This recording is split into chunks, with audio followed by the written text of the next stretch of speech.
Live from Seville, this is The Twilight Show with Harry Waters, and you are listening live.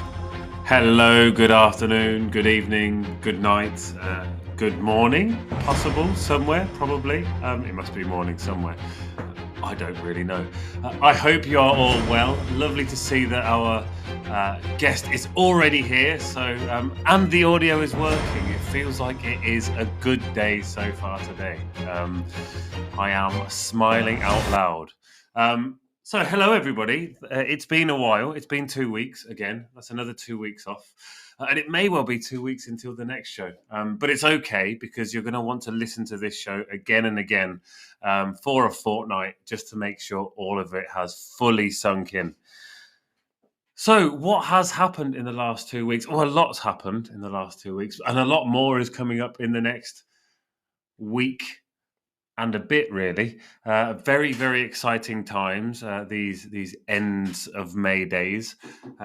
They're lovely. So at the moment, well, obviously, this is a week of lives. This is the first of 5 live sessions over the next 3 days. Tomorrow I'll be doing a live lesson twice for Macmillan, and then on Friday, of course, you can join Renewable English for lesson 3 in Cultivating Changemakers. I've also been doing other bits and bobs and bits and pieces. The most exciting thing, I have to say, has nothing to do with me or teaching, may I say, either. It is, in fact, my wife's first ever photo exhibition, which is super, super exciting. She just turned around and told me to stop talking about it. She's doing the cut sign to stop talking. So if you are in Seville, do come and check it out next Thursday from 8:30. It's absolutely awesome. It's called Wonderland. It's brilliant. So come along. It's going to be great. So she's been preparing for that, and I've been watching from the sidelines and admiring and enjoying the work that she's doing. And yeah, noticing just how difficult it is to put on a photography exhibition. Not something I've ever done or think I'll ever do, mostly because I'm quite rubbish at taking photos. And when your wife's a photographer, you don't really need to. Other than that, what's coming up? Oof.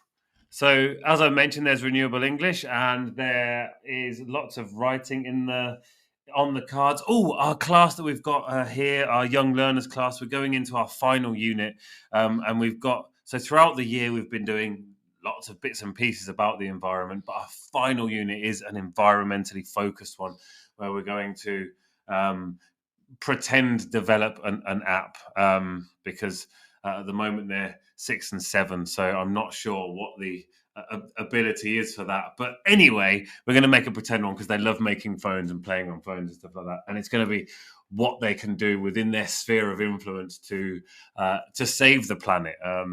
So a bit of cultivating change makers there as well, which is lovely. And then, so the day after my wife's exhibition, which happens to be our 9th wedding anniversary. Congratulations to us. Thank you very much. A special congratulations to Hema. She's put up with me for 9 years of marriage. A 9-year wedding, that'd be brilliant, wouldn't it? And also terrible. All those people in the room for that long. Oof. Not sure I could deal with that.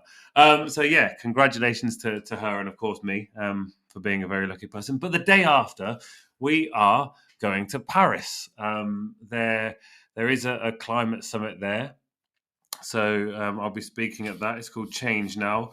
And we decided that what we'd do would be kind of combine the fact that we're going to be in Paris and have, our date night while we're in Paris. Why not go out and enjoy the place you are and watch the sparkly thing that the Eiffel Tower does after 10. It's really pretty. So that's going to be lovely and romantic and awesome. So that's something else to be excited about.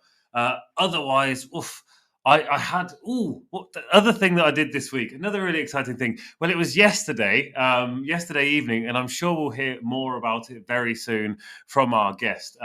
But I did actually go on and record a podcast, which we'll talk about very briefly. It was great. It was super professional and wonderful, and I really enjoyed it. And I can't wait to listen to it when it comes out in August, I believe. So keep your ears peeled for that one, and your eyes, actually, because it has video as well. So unlike Teachers Talk Radio, where you can't look at me frantically flailing around in front of a computer screen. However, that said, I will be introducing our guest very shortly. But do stick around because we have a lovely bit of news that I would also like to talk about too. This programme has been brought to you by the Happy Confident Company. Our clinically approved, ready-to-go wellbeing and mental health programme will help your pupils thrive. In only 10 minutes a day, you'll be able to deliver social and emotional learning and wellbeing tools throughout your school. To find out more, visit us at www.happyconfident.com. This is Teachers Talk Radio, and this is Teachers Talk Radio News.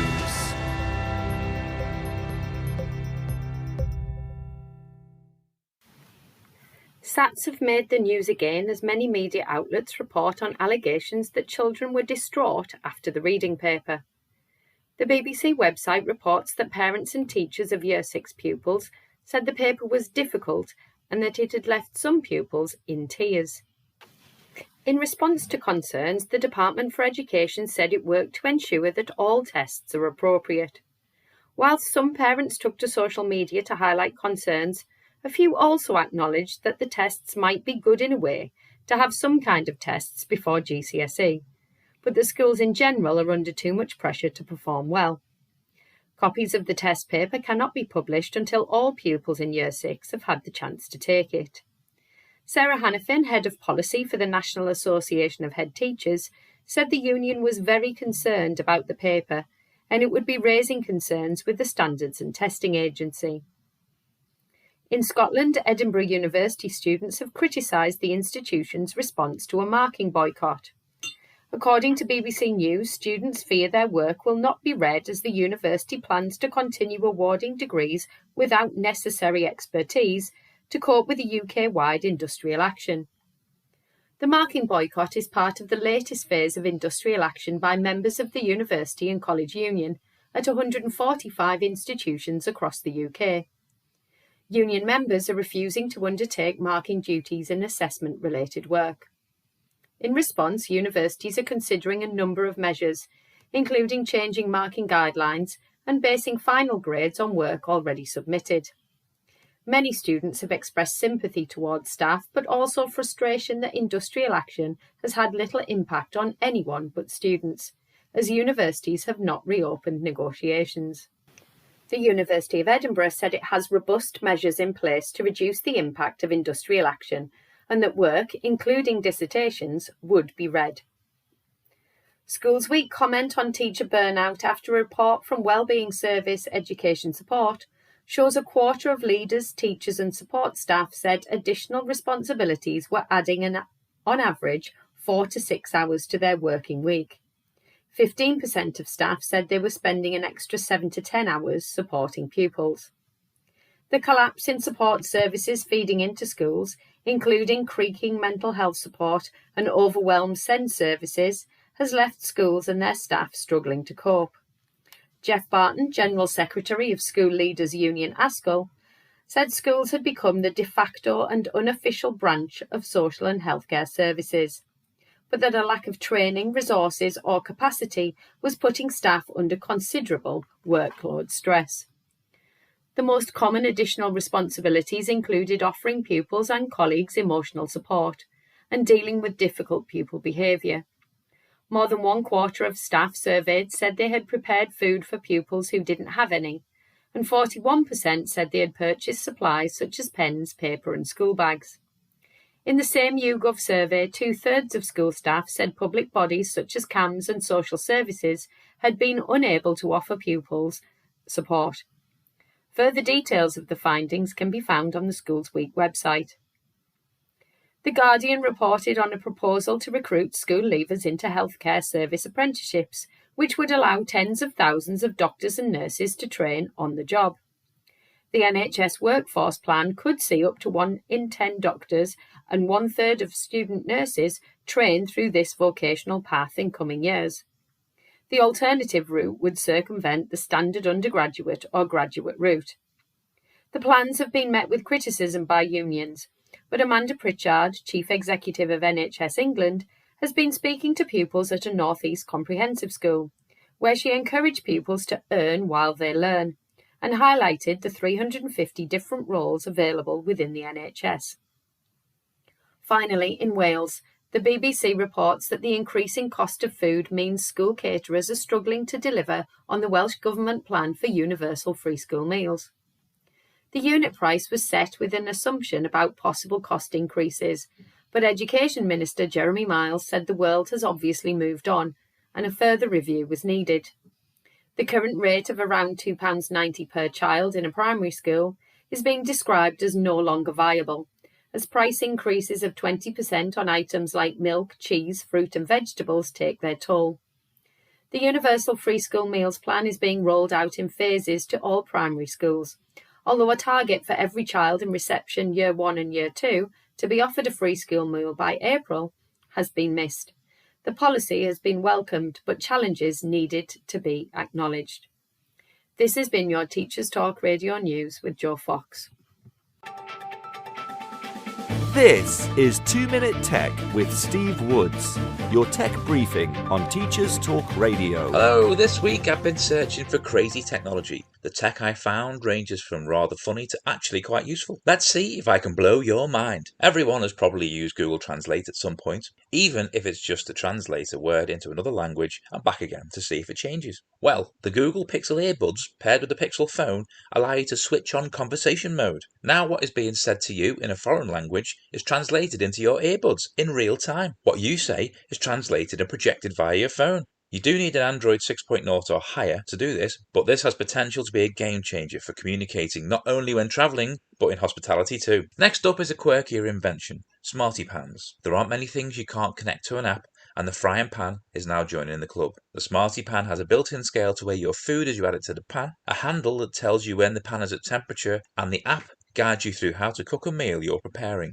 Also, the nutritional content of your meal is calculated by the app. There's no advertised price for this pan yet, but keep your eyes peeled. It replaces a cookbook, reading the nutrition on a packet, and your kitchen scales, as long as you fry everything. My final crazy technology is the Hush Me. This is an invention for those concerned about being overheard by others when talking on their phone or other connected devices. It works by muffling your voice so others can't hear you, keeping private conversations private. Genius, I hear you say. I need one so I can work during my commute. Before you break out the credit card, it is a rather chunky device you wrap around your whole head. I'd describe it as a pair of large headphones that connect to a cup to cover your mouth. At just over £180 and making you look like Darth Vader, you may want to do a bit of research first. Do you know of any crazy tech? Do you own any? As always, why not get in touch at TT Radio Official? I'm Steve Woods, and that was 2 Minute Tech. 2 Minute Tech with Steve Woods, your tech briefing on Teachers Talk Radio. Thank you very much, Steve, for your forever enjoyable technology update. As an English teacher, I'm not sure I'm a huge fan of the idea of someone putting in earbuds and having everything immediately translated for them. Also, as a fan of learning languages and getting to know other cultures and all those things. But yeah, never mind. Technology can be pretty awesome, but also very scary. So I am going to bring in our guest now. Laura, I have to unmute you first. I'd like to welcome Laura Wilk to the show. Lovely to have you here. Sorry, I forgot to unmute you when I was about to welcome you. How are you? I'm good, thanks, Harry. How are you doing? I'm very well, thank you. However, before I ask you any questions, I'm a bit concerned with two things, actually. The first thing was I tried to live tweet that we were on while while the news was on there. And my phone got all laggy because I'm also running Zoom off it. I'm also running Teachers Talk Radio off it. And I was pressing buttons trying to send a tweet. And I put listen to at TCellPop and I is what I thought. And I meant to write now and so on. The keyboard went a bit screwy. Like I pressed the button. It said listen to TCellPop and I lie. And then it hit send. And I was like, no, not send. Not send. So I did then panic and jump into Twitter and delete it, probably before any of my 7 followers saw it. So I would like to assure the 7 followers that I do have, if you did see it, there won't be any lying on today's show. It will all be truthful. unless Laura at some point says, I have nice hair. That would be a lie. The other thing was, I've written some fairly choice language here in my notebook from listening to the news, and it was about the SATs and how children were crying because an exam was so hard. And now, for me, okay, maybe the exam was too difficult and it was set at the wrong level, which isn't okay. But you need to be able to teach your students that even if the exam's impossible and they come out with a 0 and get everything wrong, it's not something to cry about, because it's your year 6 SATs. While they may be the most important exam you've ever done, up to that point, they're not the most important exam you will ever do, and it all works as a learning thing. So the stress that they're under, and it's the same here in Spain. So I'd like to know your opinion, Laura, about that. What do you think about that stress? Well, I think it's normal, isn't it, to feel a bit stressed when coming to any exams at any age. I remember the exams I did when I was in my primary years for speech and drama, which meant I had to go on stage and deliver a poem and a short verse in front of an audience. It was incredibly intimidating and high stakes, and not getting the result I wanted was disappointing. So it's normal to feel that way, but it depends on like how it's handled afterwards, and just knowing that it isn't the be all and end all. And that, there's other things that you can do. You can even retake exams. It's not the end of the world. So I think it's normal to feel that initial disappointment that probably students are feeling right now, but how they kind of move beyond that to think about, what they're going to do next and how they're going to learn from it. There's no failure, only learning is a positive way of interpreting it. Very wise, very sage. Fantastic words. Much better than that's nonsense. Probably, a bit more rational than that. So thank you for that. And now let us begin with you. Who are you and how did you get to where you are? Well, I'm the voice behind TESOL Pop. So as you mentioned at the start of your show, we recorded an episode yesterday, Harry, which was fantastic. I'm looking forward to releasing that. So TESOL Pop is a bite-sized podcast, 15 minutes, and it's designed to equip teachers who are obviously busy, we all are busy, of course, with information about career trends, industry trends, or indeed teaching tips. I'm smiling now because you may be able to hear my neighbour has actually just started drilling right now, so sorry about that. Oh yeah, I can hear that. It's all good. It's nice. I like it. It's relaxing. Yeah. It's good for meditating and so on and so forth. It's a nice dull tone. So that's one part of what I do, and I've just left my corporate career and I'm actually starting my own business as a coach. So I help people with their public speaking and also leadership and communication skills. So I do a bit of different type of coaching depending on what the client needs. Fantastic. So that's where you are, but how did you get there? How did I get there? Well, it's been a bit of a journey because I started teaching English to speakers of other languages back in 2009.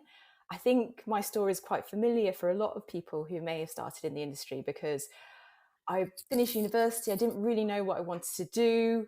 I had a friend who said, hey, do you know about this British Council teaching assistant program? I think you'd love it. I think it'd be a really good way for you to explore opportunities out there and also travel at the same time. And I thought, why not?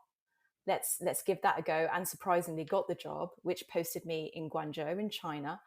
And I loved it. I fell in love with it. I was so lucky. I got an amazing college where I taught adult students, undergrads and postgraduates.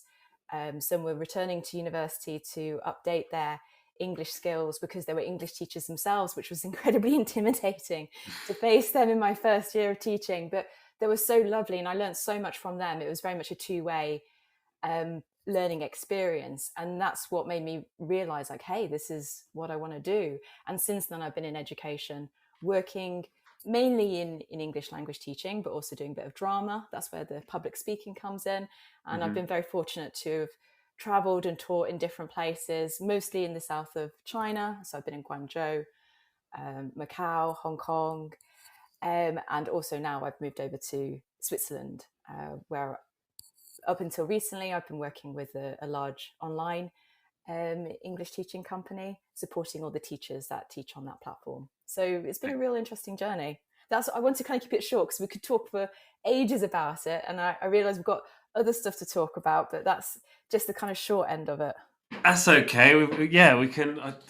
I could go on and on about that Tefl story almost. I Yeah. don't know if you've ever seen like there's a show on Netflix that's all about extreme rooms or something, and like the houses look crazy on the inside. It's like crazy interiors or something like that, or wild interiors, and before the reveal of almost every single house, they all say it's not, from the outside, you'd never imagine what was on the inside. Like, Hmm. they all say that. They all say that. And then what's on the inside is something crazy, but also very different. Now, Hmm. I see that with like so many guests with this Tefl story. Everybody's like, you probably know the Tefl story, finish university, da da da. And it goes from like that initial motivation of, I don't really know what to do next, to suddenly this like world, this magical world that all these different people have had, and they've been to Guatemala or they've been to China or and it's such an amazing thing to see with so many different people that I get to speak to, and so many wonderful stories come from it.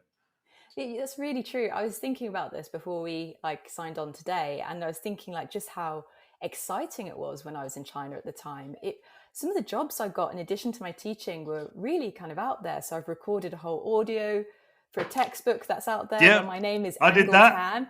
Tan. It wasn't Angel, they spelled it Angle, so we committed to it, and that was the most awkward voice acting I've done with my peer teacher ever. But that was so much fun. You've done it too, right? I've There's done it some too. I books. did it in Yeah. China and Vietnam. My friend, he was a model. He did some face mask modeling. You too. You're nodding. Yep. I did a bit of, well, it was, I had to, I lived in a place called Gujian, and it was like the lighting capital of China. Yeah. And they had the annual light fair every year where people from all over the world would come, and they needed like a few infomercials. So they were like, can you do these? Can you be like an engineer? So they dressed me up as an engineer, and I was like, yeah, hi, engineer guy. So yeah, also did that. Yeah. I wonder if you can beat this. My friend also did some diet pills commercials as well, where he just had to suck in his tummy for the like the before and after comparison, which he didn't live down throughout the whole time that we were hanging out with him in China. So that was good fun. Yeah, I didn't get that far. No, but yeah, there were so many like, I don't want to call them agents, but like people Hmm. hovering around the bars where there were lots of should we say maybe people from other countries, basically. Hmm. So there were always so many of my friends were like, "Oh, I spoke to an agent today," and it seemed like it was every day somebody different was speaking Yeah. to an agent. And I after a year of that, and then I lived another year in Vietnam. When I moved to Australia, suddenly I thought that everybody would want to talk to me, and wow, this guy. Just suddenly I was just this normal, incredibly skinny dude like in the street, and I was like, oh, huh, life is different in many different places in the Hmm. world, isn't it wonderful? So yeah, I've gone on a tangent there. I apologise. It's like you say, it's really fun to kind of explore these stories. And it's such an exciting journey, isn't it, to go to these places? And I can completely relate to your comment about agents. Like we had agents coming up to us on the MTR, on the underground train, just saying like, "Hey, you look like you could be a model." Like, really? Okay. Thanks. Yeah, just go with it. Yeah, a lot of fun stories. Can I take a photo with you? Yeah, that Okay, happened. Yeah, sure. yeah. Feel famous. I, lo- I love it. If anyone ever asks to have a photo with me, even to this day, even when you're out with mates and they're like, "Wait, let's have a photo," it's like, "Oh wow, someone wants a photo with me." I'm semi-famous. I'm not at all. So yeah, swerving swiftly back onto the road, as we appear to have left it. You mentioned something about coaching, Hmm. and of course, we are talking teacher, trainer, mentor, coach. Has a very nice ring to it. And we're going to talk about what the difference is and why does it matter. Now, I've not got a huge idea of what the difference is between the different things, but I've been thinking about it. I didn't want to go on and look for definitions because I'd Hmm. like to get your definition, and I'd like you to tell me how wrong I am, if that's okay. Yeah, sure. Do you want to go first and tell me what your understanding is? I think the mentor coach one is usually the one that gets confused the most. Yeah, for me, like the teacher is generally like the person who would, now I've got very big inverted commas here, like impart knowledge to a student. So they're passing on this knowledge. Of course, there are lots of other facets to being a teacher. It isn't just filling words into people's brains. But for me, the trainer is the person who helps people be able to do that. So the teacher is the person that puts the knowledge into brains, and the trainer is the person that helps people know how to put the knowledge into the brains, if you see what I mean. So kind of like a puppet master almost. So that's, for me, the difference between teacher and trainer is that so often as a trainer, you are teaching people how to do something, but what you tend to be teaching them is how to teach someone how to do something. When it comes to, for my training, for the training that I do is, I don't usually go in and spout out facts about the environment. Maybe as a teacher, I would go in and talk about facts about this individual part of the environment. But as a trainer, I would go in and teach broader, like a much broader sense of ways you can teach about the environment and different areas you can approach. It's much broader. Okay, now for the difficult two. I've already made the first two sound difficult enough with my verbal diarrhea. Okay, now these are really hard. I spent a while thinking about this. Now, I don't know why, but for me, the mentor seems as somebody who kind of shows you almost their way of doing something, so they know how they do it and they work in that, so you mentor them to show them how to do that particular thing. So if I am like really good at making pens, which I'm not, but if I were, and like somebody else, like I really want to be good at making pens, I feel I could be a mentor and like help and share and show them.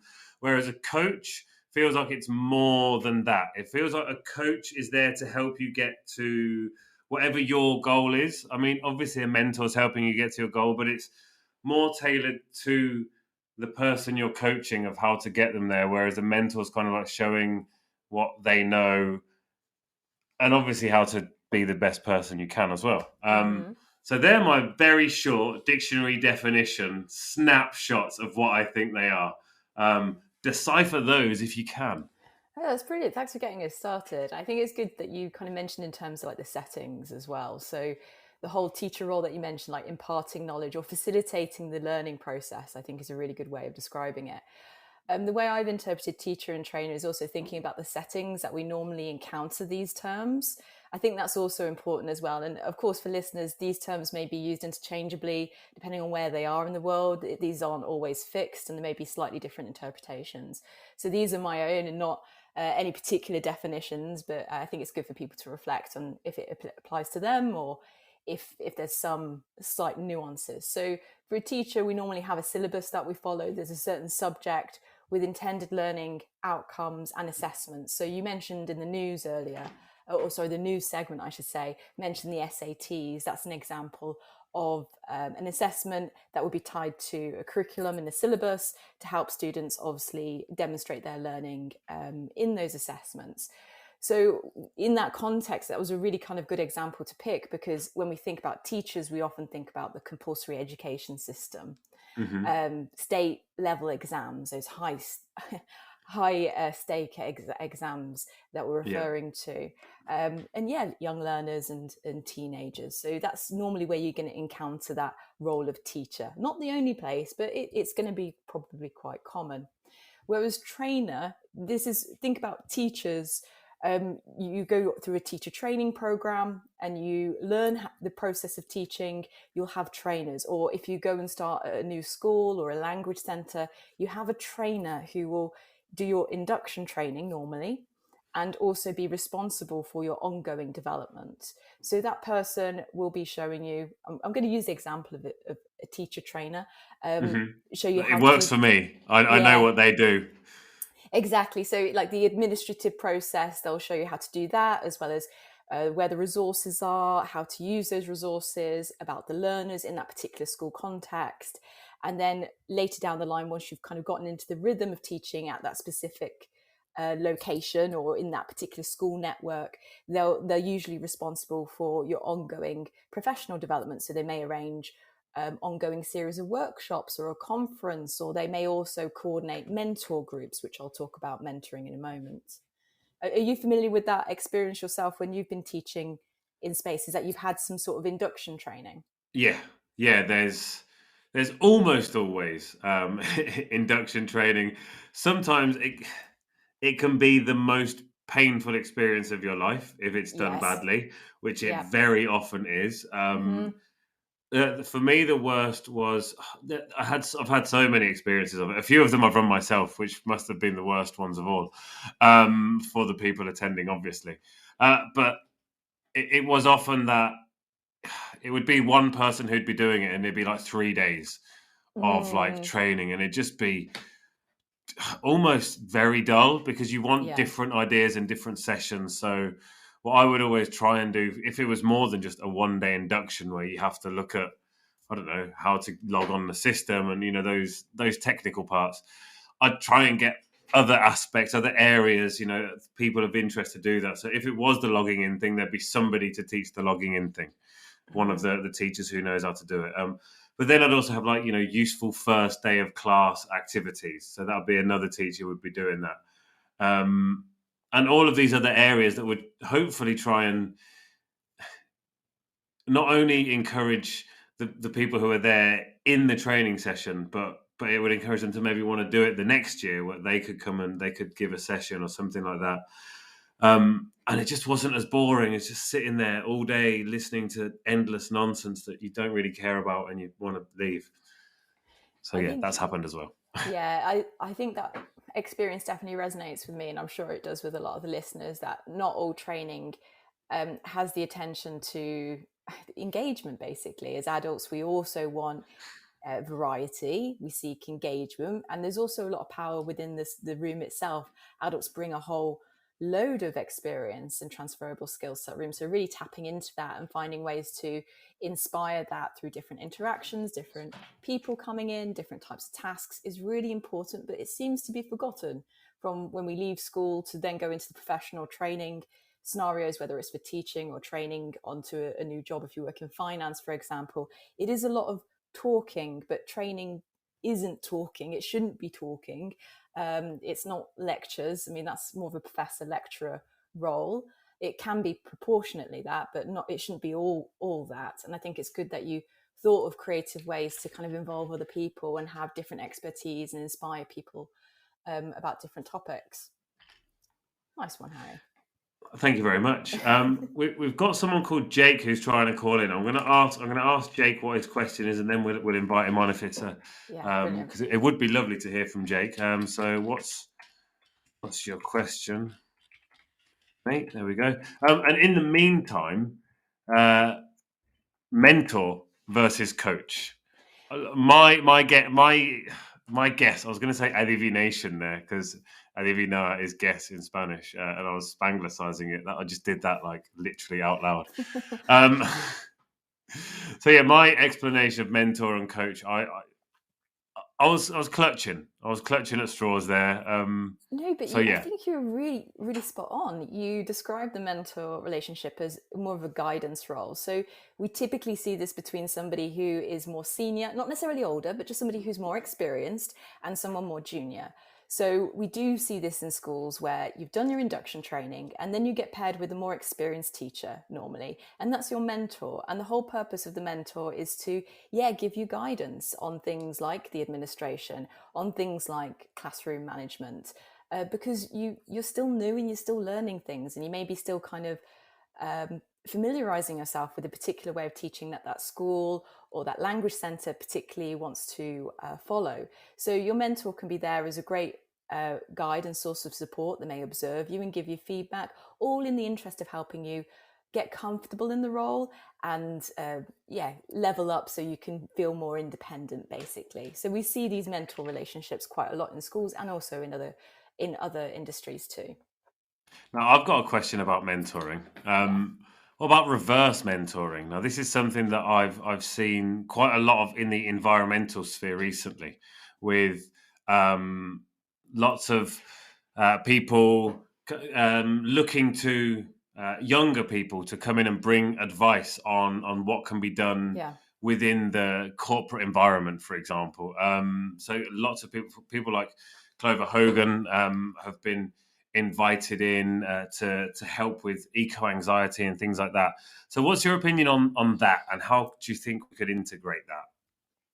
It's brilliant, and it's still mentoring. So like I said at the start, I think some people may have the perception that a mentor is someone who's older, but that's not the case at all. A mentor is just somebody who is more experienced, or in this case reverse mentoring. You've got the younger generation influencing other industries in the older generation.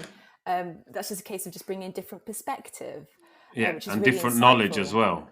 Yeah, and often when you kick ideas around with different groups of people from different backgrounds and different age groups, you're often going to come out with something really a lot more interesting than what you would be able to come up with yourself. So I think it's a really positive thing, and it can be a great way to generate really creative solutions to particularly challenging problems.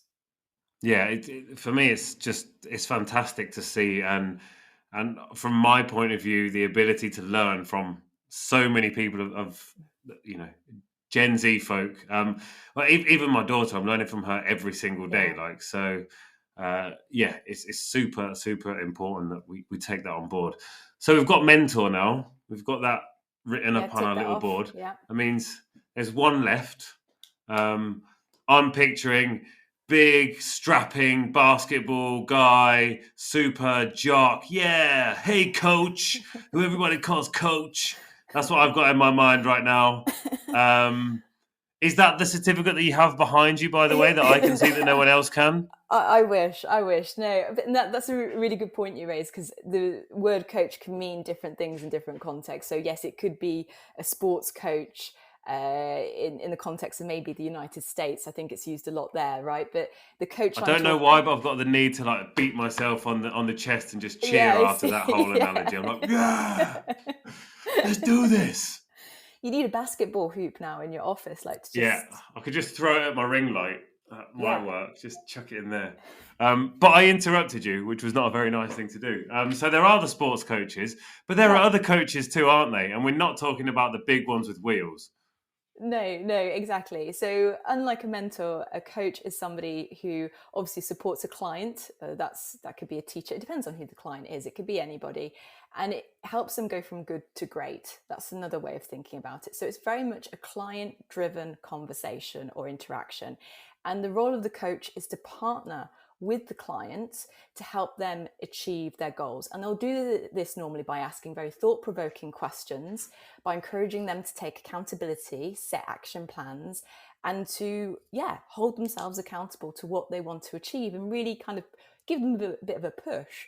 And the wonderful thing about coaching, I've been coached, I have a coach, I'm also a coach, is that you can really achieve incredible things and redefine what you may have set for yourself and go beyond your own limitations that we often put in our lives, thinking, oh, I can't do that, or I'm too old for this, or I'm too late to do this, that kind of thing, to really go beyond that and achieve marvelous things. That's certainly been my experience, and the experience I've seen in my clients too.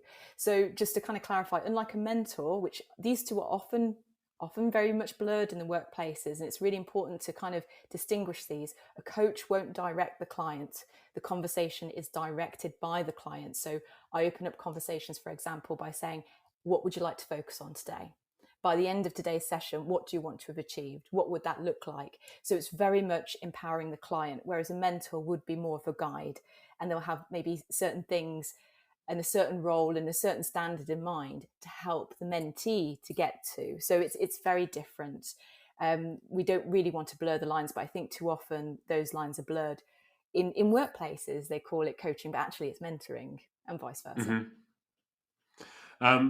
Two horrible words you used there: plans and accountability. Sounds like coaching is, that's difficult. They're two really long words for me, plans and accountability. I'm not a huge fan of either of them. That's a joke, by the way. Of course, I'm fine with accountability. Um, absolutely. But yeah, so in terms of teaching and coaches, Mm. where do you think the twain should meet? Because as a teacher, it's much easier to find a mentor than it would be to find a coach, perhaps. Although I guess it depends on what your ambitions are. Maybe. I think that has been the case. I've looked for coaches, but I've found mentors before. And also great mentors, but I think it's not always easy to find a coach, and not everybody's trained to be a coach. There's certain ways in which certain methods you can use, certain approaches you can use to try and empower the client and to push them and to really push that deeper reflection as a coach. And I don't think everybody's always gone through that training, and as a result they may end up not listening, not really leaning into that active listening, not really asking the questions, and maybe leading the conversation too much. But where it can really work, though, and I think there's a lot of power in creating spaces for teachers to coach each other with a bit of training on like what active listening is, what sort of questions we can ask, and what sort of frameworks we can use in coaching. That could be really powerful, particularly for teachers who, when I got to my third, fourth year of teaching, I kind of felt that I'd hit a bit of a plateau in a way, and trying to work out what I wanted to focus on next and get excited about in my teaching would be a really good example of where a coach could come in and help me set some goals and really identify what I'm passionate about and how I can bring that to my profession. That's an example of where it could be quite special, particularly with teachers who may feel that they've just hit a bit of a brick wall with their careers. I think that could be a really good way to inspire them.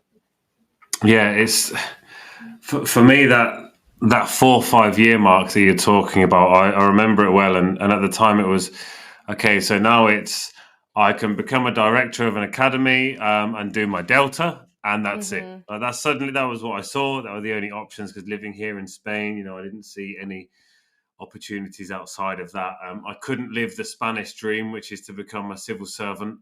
The true Spanish dream, live the dream, because teachers here are civil servants. So you basically get a reasonably well-paid job for life as long as you sit a public exam.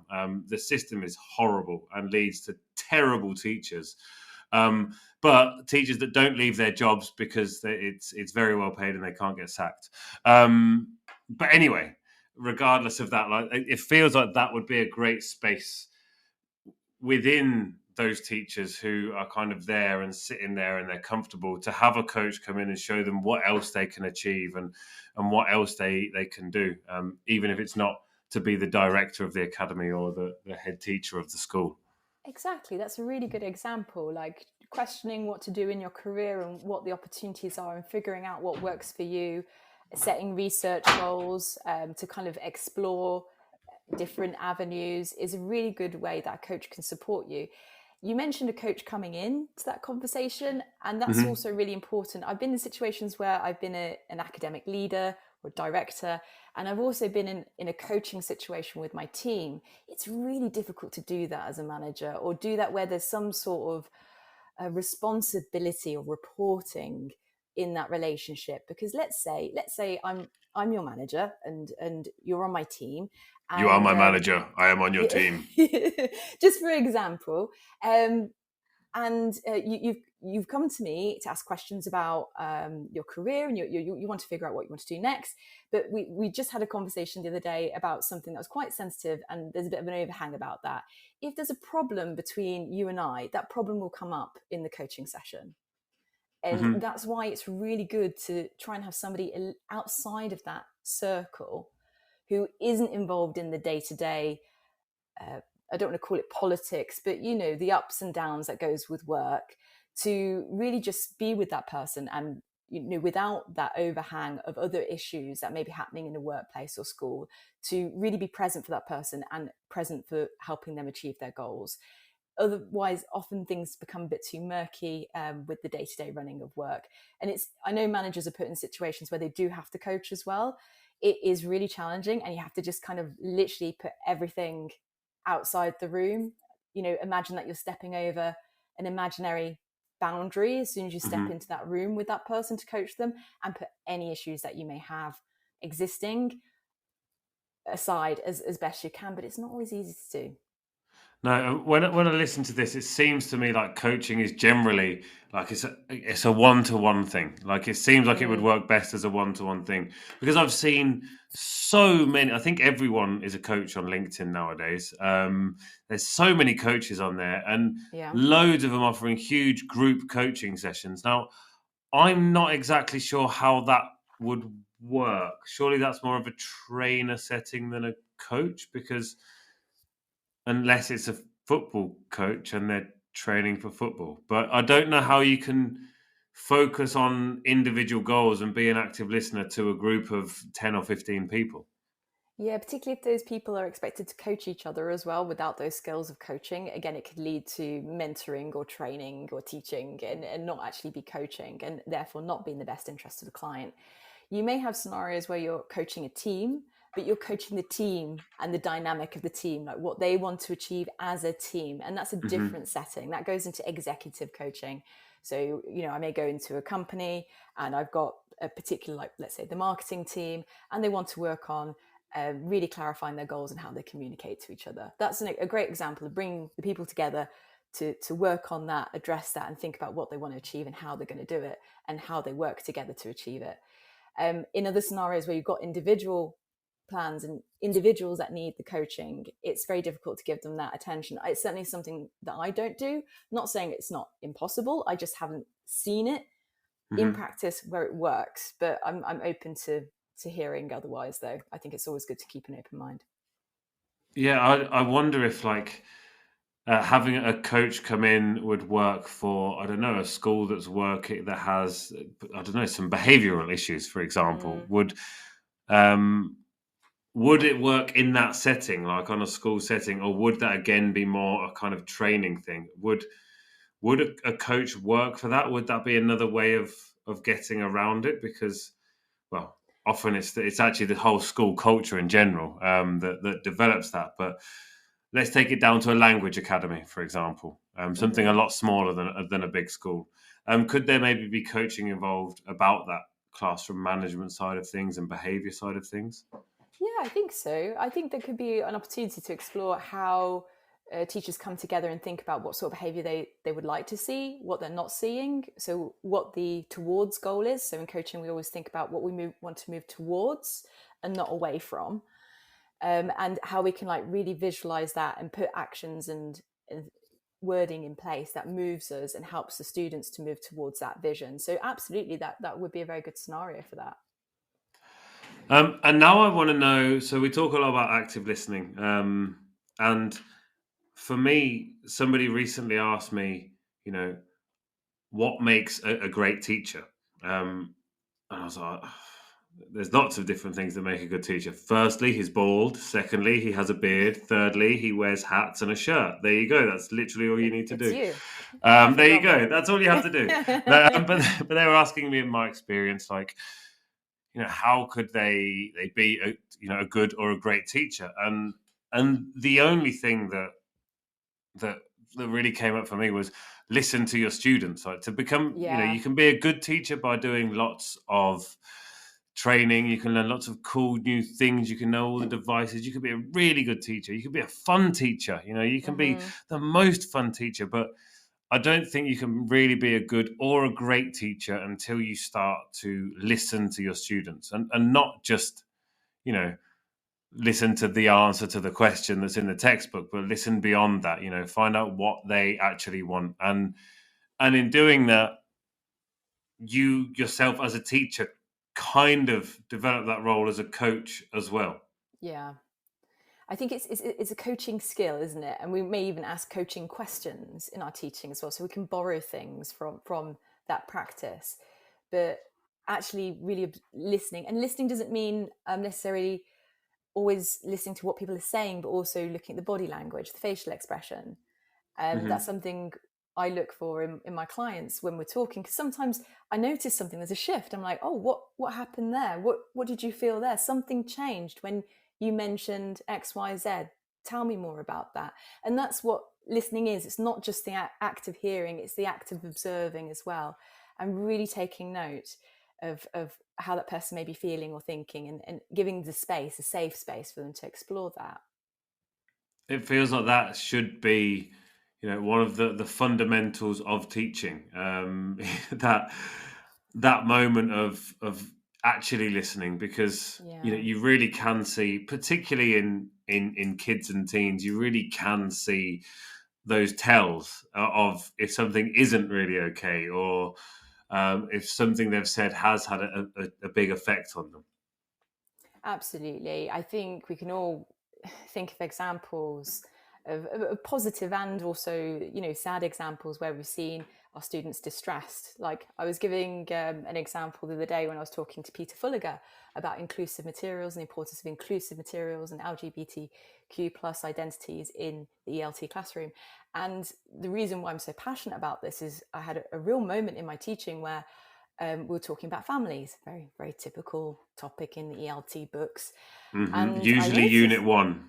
Yes, and it's usually because very it's nuclear. present simple as well. He is this, she is that. Exactly. And it's usually what sort of framework? It's a husband, wife, kids. Almost always. We did a family lesson the other day here, and all of the students had a mum, a dad, and a sister. Literally all of them. And it's ridiculous. We have 8 students in our class, but that is how it is displayed in most textbooks. Yeah, I mean, good on for publishers for changing this. And I know the later editions of textbooks that are out there by publishers are really trying to address this and be more inclusive. And Peter Fulliger is brilliant in creating materials that also address this really well. But the reason why this stands out as a moment is I noticed there was a shift in one of my students, and he looked distressed. And I was like, what's happening? And he's like, this isn't going to be for me, is it? There's nothing here for me. I won't ever have anybody.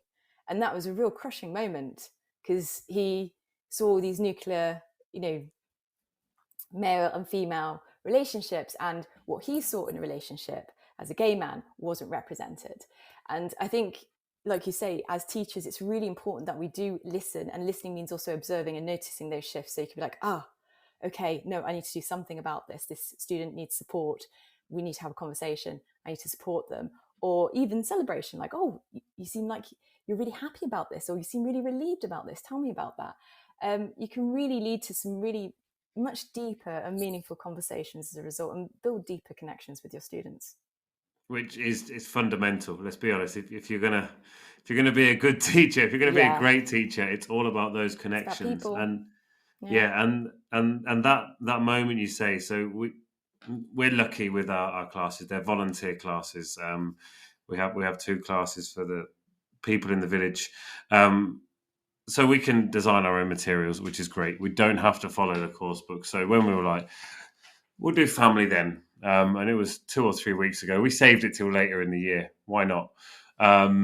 So we'll do family then. That's fine, and save it for a while. And we just decided to use, just different materials, even though everybody has this, this same family that here, that all the students had the same family. It was like, they're still all different for a start, because every family is different. But also there are other families in the world. So, if in any of your cases, when you're a bit older, maybe there might be a divorce. There might be, there might be same-sex couples in your family. There are all sorts of things that might happen. But we live in this tiny bubble of our 7,000 person village. So it's quite difficult at times, but it's so important. And looking for those moments in the classes where you can find that connection, and listening for those different things.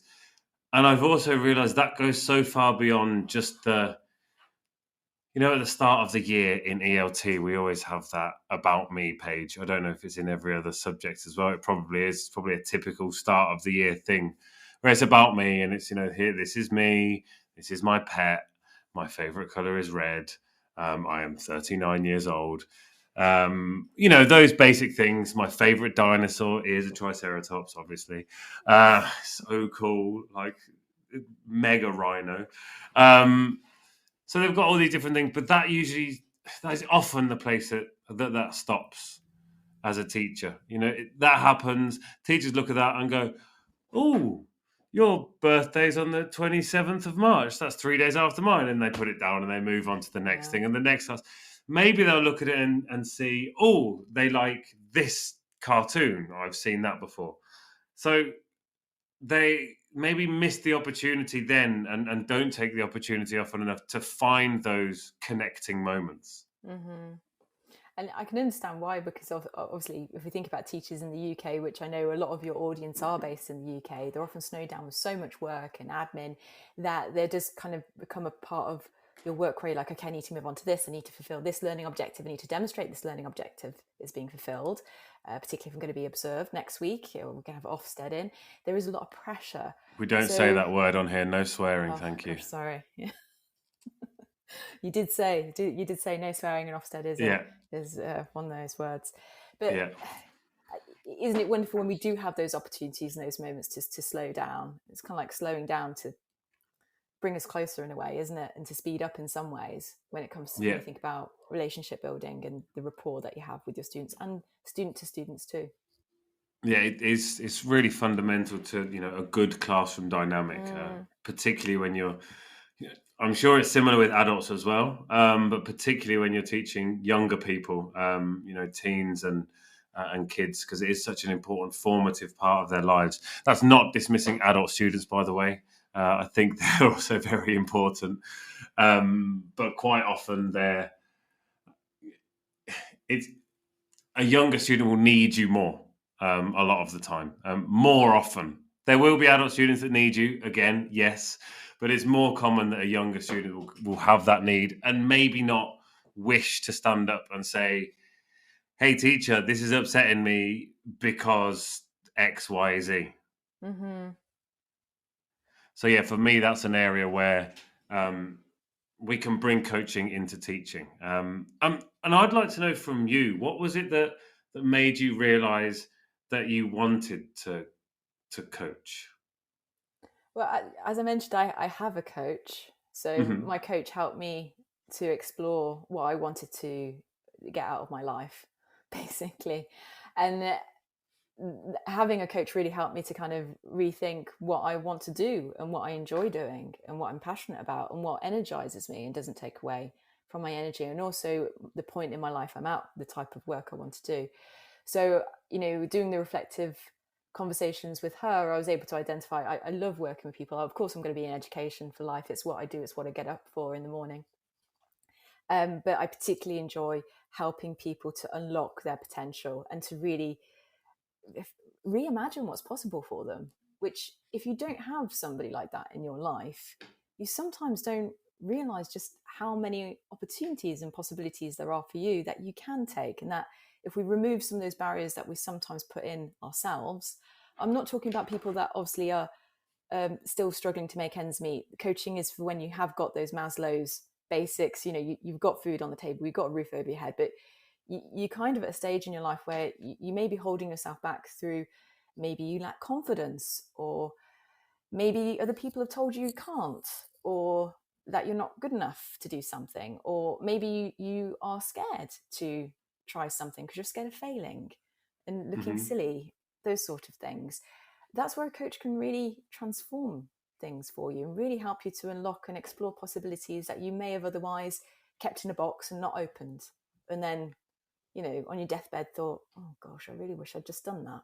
We should have done that one thing. Yeah. That is amazing. We're going to continue talking in a moment, if that's okay. We will be back very shortly because I really want to know. I've got a few more questions. I've got some burning questions that I really need to ask you. So we'll be back very shortly. This programme has been brought to you by the Happy Confident Company. Our clinically approved, ready-to-go wellbeing and mental health programme will help your pupils thrive. In only 10 minutes a day, you'll be able to deliver social and emotional learning and wellbeing tools throughout your school. To find out more, visit us at www.happyconfident.com. We are back, and the burning questions. Now, you mentioned coaching is for when you're trying to move on to that kind of next thing, or you're not next thing necessarily, but trying to find where you want to be. And it's when you've got those basics ready on, food on the table, etc. So it's not like I was about to say it's a bit like going to the dentist. I should go to the dentist more often, and I know you went to the dentist yesterday. But something that you really can do to make your life much better. Now, I do have a question for those people who maybe aren't quite making ends meet because, times are tough at the moment. Even putting food on the table can be really tricky. Well, we're all struggling. So I wonder if there are any kind of home coaching or self-coaching techniques that you might be able to suggest for some of the people that are listening. You don't have to give away all your tips and everything, and like do yourself out of a job or anything, but just some like first steps of what maybe people could start to do so they can make a plan properly and they can be more accountable for that plan and not just turn over to the next page and write a new plan and ignore the one they'd made before. Not that I've ever done that. Yeah, sure. No, I think that's a good question. Like to think about how we can take these aspects of coaching and apply it if we don't have access to a coach. And I fully understand that not everybody does. Some points in your life you do, some points you don't. I'm very fortunate at this point. I was able to access one, and it was very eye-opening for me. And I hope I do the same for my clients too. So some things that people can try at home. I think when you're thinking about your goals and your vision, a good way to do this is by doing a wheel of life. So maybe if your listeners have a pen and paper or something to draw with at the moment, you can draw a circle. I'm doing it right now. Great. This is a really simple activity you can use. So I would like to draw a big circle, and I would like you to then draw a pizza slice. So imagine you're slicing up like a pizza. But into how many slices? Now that I'd like you to decide yourself, because I would like you to fill those slices with things that are important to you in life.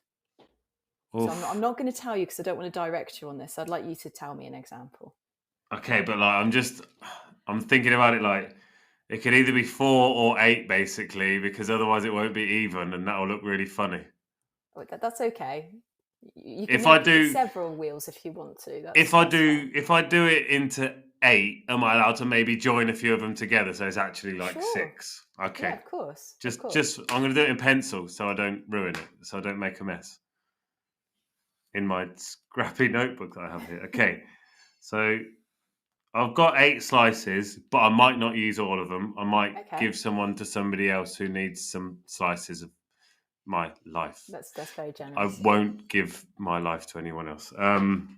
Except my family. Anyway, sorry. I've got my pizza. And so what would you like to fill that pizza with? What are the important things in your life that you'd like to label those slices as? Okay, so we're talking about is family a thing, or am I talking my wife and my daughter? Because to me, they are the same but also different. It's completely down to you how you want to term it. If you want to have it as separate things, you're welcome to. Otherwise, you can put it as family. But this is something I want you to create. So you determine. Oh, okay. I'm doing them individually. Okay. Because they are individuals and they have their own individual needs. What else would you say? I'm putting you on the spot, but what else? Work, I guess, is important. Okay, yeah, great. So that could be another slice. Kind of sad that came out third, isn't it? Why is that? I don't know. Should there not be something more important than work after my family? Like, why should that be my... But then within work, there are different aspects of work. There's also like the charity work that I do, which is super important to me. So I'm going to put that separately and not within work. Because there's like work that's... Okay, I'm changing work to renewable English. There we go. So my work, that my passion is there high on the list. then there's charity work, and then there's work.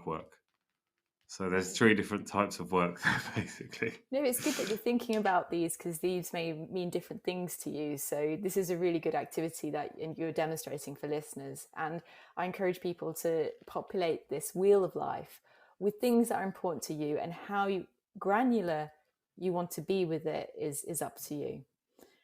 What I'd like to do with those things now is I'd like you to rate, and you don't have to share this, Harry, but just quietly rate on a scale of 1 to 10, with 1 being not satisfied, or with 1 being not great and 10 being superb, where you're at with these things. So for example, if I took my work, I would rate it as a 6 at the moment. It's at a 6. I'm relatively happy with it.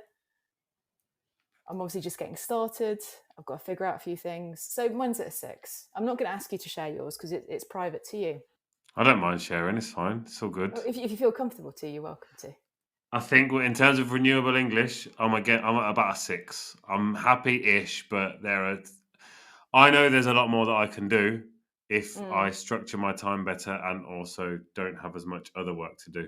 But I am getting an intern starting next week, so I'm sure she's going to help and be my mentor and teach me to do things. So I've got a 6 for that. And then for charity work, I've got a 7 because I feel I'm doing all right. Could do more. And then my actual work, like my work, my mortgage pay work, I'd give myself like an 8 or a 9 because there's enough and I'm doing okay there and I don't want to do any more. Okay. Unless anyone's got a really good deal that they want to call me with for loads of money and hardly any work. Otherwise, yeah. Fantastic. Okay, so we've done the first 2 steps. You've populated your wheel of life, you've divided it into pizza slices and you labelled it, and now you've rated how you feel about it, where it's at right now. The next thing I'd like you to do is now put where you'd like it to be. So you mentioned one of those numbers was actually quite good. You may not want to change that at all. You may be like, oh, actually, it's fine. But there may be others where you feel actually it's a bit misaligned with where I want it to be. So I'd like you now, using the scale of 1 to 10, to maybe put it alongside it or in a different colour. This is where I want to be and this is where I am now. Okay. Yeah, I've got that. Now, when it comes to the one that I had a high number for before, I've lowered that number, not because I don't want it to be as high a quality as it is, because obviously all the work I do is of highest quality, always in before deadline at top-notch rates. It's not that. It's just that it uses a lot of my time. I spend a long time on that. So I want to take the number down, not quality-wise, just time-wise. Charity work, I'd like to do more. I'd like that to be an 8. And I want renewable English to be a 10, but I don't like giving 10s because perfection's very difficult. And if I get to a 10, then where will I go? So I've gone for a 9.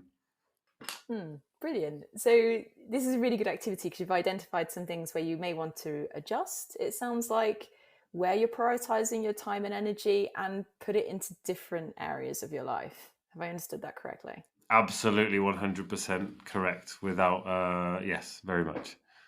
So what we do in a coaching session, we'd obviously spend a bit more time on this and explore what these things mean.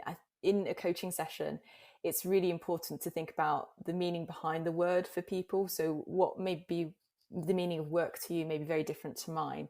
So it's important that the people at home doing this activity spend some time to really think about what these things mean. And you gave a really good example, Harry. You broke some things down into different segments because not everything bundled under the word work has the same meaning. In fact, it fractures out into different areas of your life. You then obviously grade it as you do, like where you're at, where you want to be, and then use that to inform what you want to prioritize. So where you see something where you're like, oh, actually, this is something I really want to work on. Maybe it's your charity work, for example. This can be then your focus. And then from that, of course, we can have the other ones lined in, but we need to prioritize some things if we want to make some movement. It's difficult to juggle lots of things at once. So one step at a time, let's think about what you really want to prioritize over the coming few weeks. And then from that, you can really explore on a maybe weekly basis. This is what I do. I look at my vision, like this is what I want to achieve. I want to spend more time in my business, for example, and setting my business up. So I think about what actions will get me towards that vision. Okay. And it's really good to use very specific actions that help move you towards that vision. And the reason why it's good to have a vision is often we can sometimes get bogged down with the things we want to control or stop doing. So, for example, I really like that. You mentioned that earlier. Yeah. To working towards something rather than stopping something. Now, Yeah. in like on a personal level, I think that's a wonderful way of looking at things. As an environmentalist, there are other things we do need to stop some stuff while we're looking to get to other things. But yeah, I really like that idea of trying to be better at something, at you, I guess.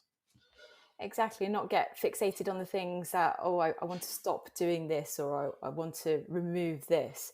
Well, what's the kind of reasoning behind that? Where do you want to be as a result of that? And thinking of the towards and what actions will move you towards that, rather than fixating in this little circle of, I can't be this, or this isn't working, that kind of thing. That's really important. And doing the Wheel of Life activity that we just did there is really important, setting the vision, what you want to focus on.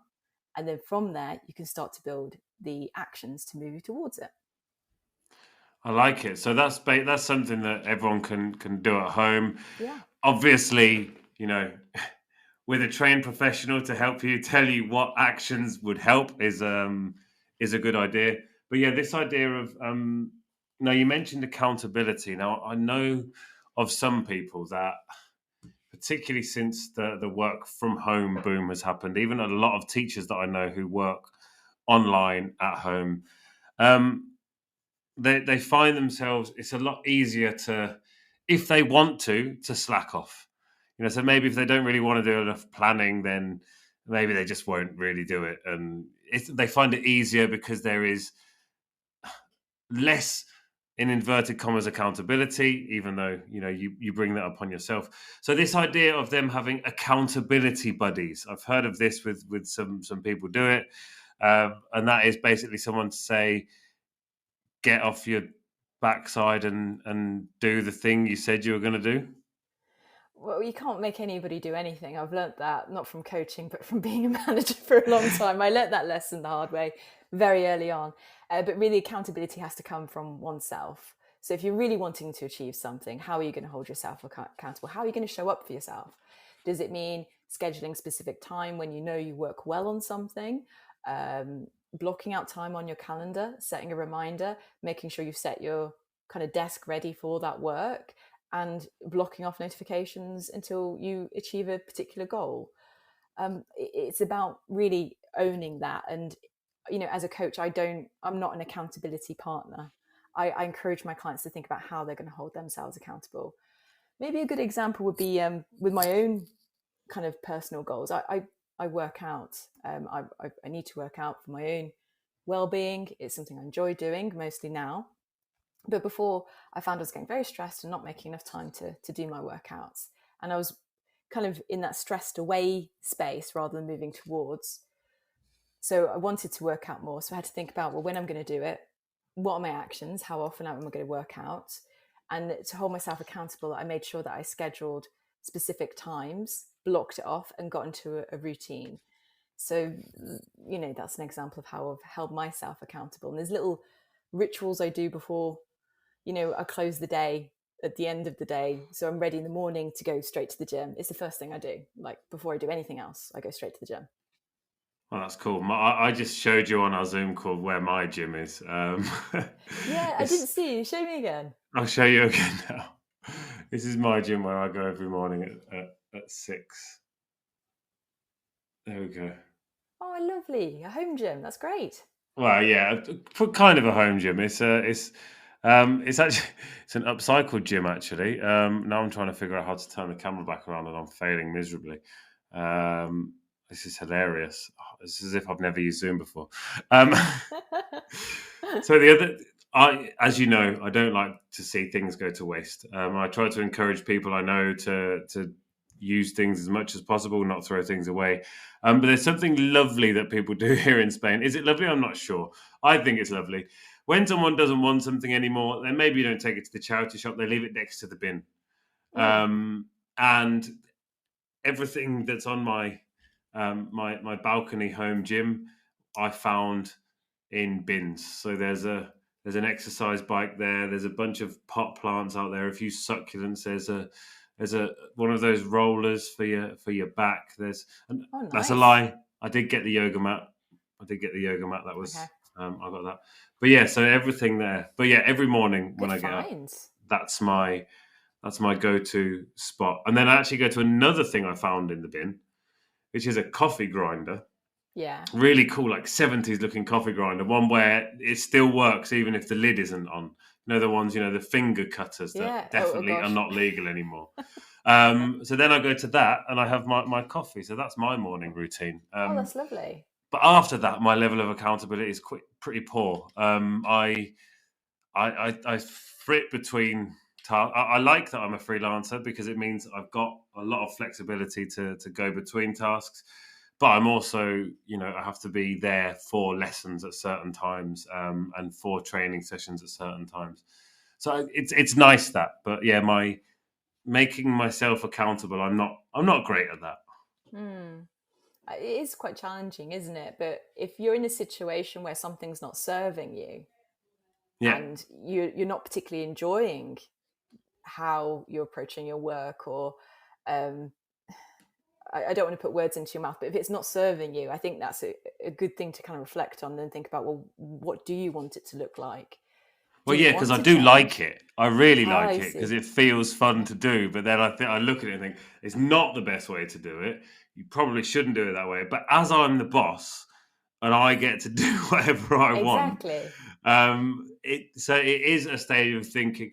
It's a bit like, now I'm using a give up thing here. It's a bit like people who say, I know I should give up smoking. I know I should. It's like, I know I should maybe do this in a slightly different way, but as it's going, things are just about ticking by. So yeah, I think that goal setting and I think this is so easily transferable to our classrooms, to our classes, to our students. This idea of setting a goal and trying to help your students reach that goal. And now one of the things I see from teachers a lot of the time is, here in Spain, especially, in fact, my daughter's teacher, who is a word that I'm not allowed to use on air, just 100% blames students and puts all blame on students, and there is zero accountability on her. But she's teaching the students that they have the accountability to pass an exam, for example, and then if they fail, it's their fault entirely. So I think bringing these ideas, these accountability ideas into teaching would be super useful. Absolutely. I think a lot of teachers are probably doing it anyway, and also acting as a role model for their students too. I think it's really powerful when you share with students what you're working on as a teacher, maybe what areas that you're developing, or even for leaders as well, to talk about what they're working on and developing and pain points that they may experience in their work and what they're trying to do about it and how they're holding themselves accountable and what their learning looks like. That can be really inspiring for your students. Or your team, depending on what context you work in. Exactly. Amazing. I feel like you have now sat with me over the last 2 days for about 2 hours. Now that is more than anybody's fair dose. Over 24 hours. Hang on, 25 hours. You've spent at least about 8% of that with me. So that's not fair on you. It's not fair on anyone, to be honest. So I'm going to say thank you very much for your time, for your insight of the difference between the 4 different areas, but also how we can integrate some of these important aspects of coaching into our teaching. So a huge thank you for coming along today. Oh, it's been a pleasure. And thanks for being on the podcast as well for TESOL Pop. I appreciate your time too. Nah, it's fine. It's nothing. It was an absolute pleasure. And it's always a pleasure speaking to you. there will be more details. I've just pointed down like I'm on a YouTube video. There will be more details in the description box below, as you can all see me pointing at, obviously. And yeah, this will be released very soon. So do listen again for all those top tips and make your own wheel of life. Get a vision. And yeah, do you have any final words of wisdom? Laura, you don't have to if you don't want to, but there is the option. Oh, I think it's just to encourage people to consider researching coaching more and exploring it, because I think it can bring quite a lot to them and also their students. Wonderful. Thank you very much for your time. Thank you very much for being here. And I will be back very, very soon speaking to you about more wonderful things from the world of ELT. You've been listening to Teachers Talk Radio. Tune in live and listen back at ttradio.org. We look forward to hearing from you next time on Teachers Talk Radio.